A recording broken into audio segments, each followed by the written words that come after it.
सर्वविघ्न विनाशनम अधमोद्धारणम देवं सद्गुरुं प्रणम्य। न गुरुधीकं तत्पर न गुरुधीकं तपः गुरुर्ज्ञानात्तरं नास्ति तस्मै सद्गुरुवे नमः। ध्यानमूलं गुरुमूर्तिपूजामूलं गुरुर्पदं मंत्रमूलं गुरुर्वाक्यं मोक्षमूलं गुरुकृपा। चुंबक लोहा प्रीति है लोहा लेते उठाए, ऐसा शब्द कबीर का जो काल से लेते छोड़ाए। शुरू कबीर साहब कहते हैं, कबीर साहब का ऐसा शब्द है जो काल से छोड़ा लेते हैं, और किसी के पास वो ऐसा शब्द नहीं है जो काल से छोड़ा सकता है।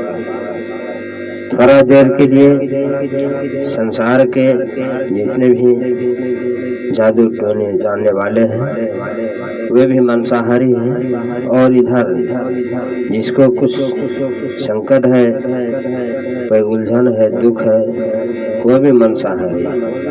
थोड़ा देर के लिए उसको बांट लेते हैं, दुख सुख हो जाता है, फिर पाप करते करते भर जाता है, फिर उसको दुख हो जाता है, कष्ट हो जाता है, कोई संकट आ जाता है, फिर इसको उसी का पाप काटने के लिए पूजा के पास जाते हैं, भगत के पास जाते हैं, किसी देवी देवता के मंदिर में जाते हैं, फिर पाप करते करते फिर भर गया, फिर जाता है। इसी तरह जीवन भर काम करते रहता है, संकट आते रहता है और बराबर झड़वाते रहते हैं। इसी तरह जीवन भी जाता है, कुछ नहीं करके जाता है, ना कुछ जान कर जाता है, ना कुछ सीख कर जाता है, आत्मकल्याण के बाद से अलग रहता है। इसी के बारे में कई साहब कहते हैं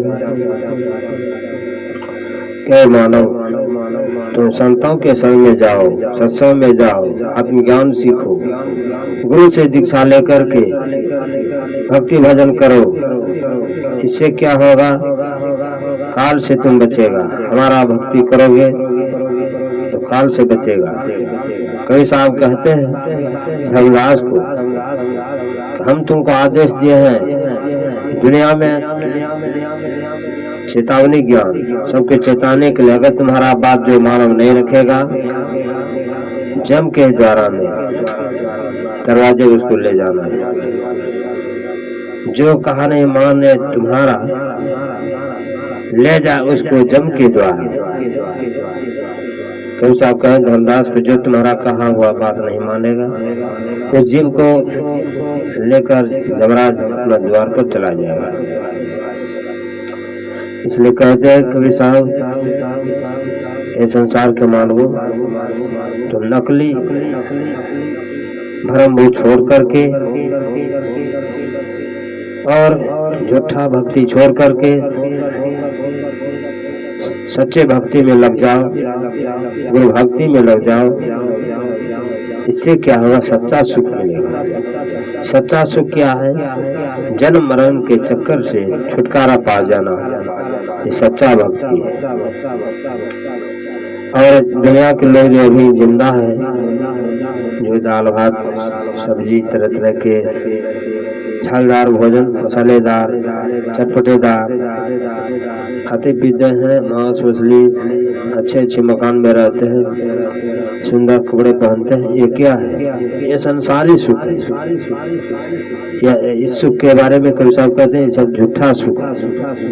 सच्चा सुख वही है जो इस जीवन में जीवन भर भक्ति भजन किए, युक्ति पर चले और उस नियम से चल करके जो जीवन बिताए, उसी कारण से उसके आत्मा को मुक्ति मिला, जन्म मरण के दुख से बच गया। तो सच्चा सुख उसी को कहते हैं। और घर में रहना, मकान में रहना, गाड़ी घोड़ा चलना एवं तरह तरह का अच्छे अच्छे भोजन करना, बस सत्संग भजन से अलग रहना, ये सब क्या है? झूठा सुख। झूठा सुख के बारे में कभी साहब इसलिए काट कर हटा दिए कि जो संसारी सुख भोगती हुई अगर आध्यात्मिक सुख भोगेगा, उसको चाहेगा, तो ही मनुष्य चतुर है। इसलिए भजन में कहा गया है, यह संसार हाट बनिए की सब जग सौदे आयो, चतुर तो माल चौगुना कीन, मूर्ख मूल गमायो। ये संसार जो हटिया है, संसार रूपी हटिया, हट बाजार, यहाँ सब चीज दिखता है, लेकिन होशियार सब बनिया किसको किसान माना है? जो गुरुमुख होकर के भजन भक्ति को पसंद किया और जीवन में उतारने का प्रयास करके जीवन भर कर्म करना शुरू किया, इधर उधर सब संसारी सौदा को छोड़ दिया और आध्यात्मिक गुरु ज्ञान आत्मज्ञान ले लिया, ये चतुर बनिया है। और सबको बनिया नहीं कहे, और सबको इधर संसारिक फोकट ज्ञान वाले समझे। इसलिए कहा है कि किसान का भक्ति कैसा होता है। वे कहते हैं ऐसी है दीवानी दुनिया, कई साहब कहते हैं ऐसी है दीवानी दुनिया, भक्ति भाव नहीं बूझे जी, कोई आवे बेटा मांगे हम पर कृपा कीजिए जी, कोई आवे धन दौलत मांगे यही गोसाई दीजिए जी, कोई आवे रुपया पैसा में हम पर दया कीजिए जी।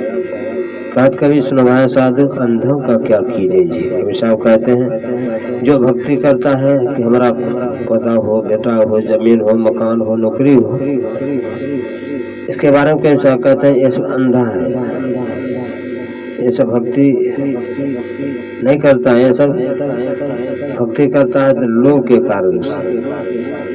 ये सब भक्ति करने वाले को महत्व नहीं दिए, जो सिर्फ चाहता है कि हमारा आत्मा का कल्याण हो, उसके बारे में कहते हैं कि हाँ ये सब भक्ति करने वाला है। इसके बारे में असली माने जाते गए और समझते हैं, इनको असली समझ करके इसका मान्यता देते हैं। संसार का धन जो भी है, जैसे हो, जितना है, संतोष करके इधर अपने आत्मा के कल्याण के वास्ते कुछ सोचता समझता विचारता है, यही चाहता है, वही व्यक्ति महान है। उसी को सदगुरु साहब असली भक्त समझे और कहते हैं। भोले प्रेम से सदगुरुदेव की जय। इतना ही कहकर मैं अपने वाणी को विराम देता हूँ।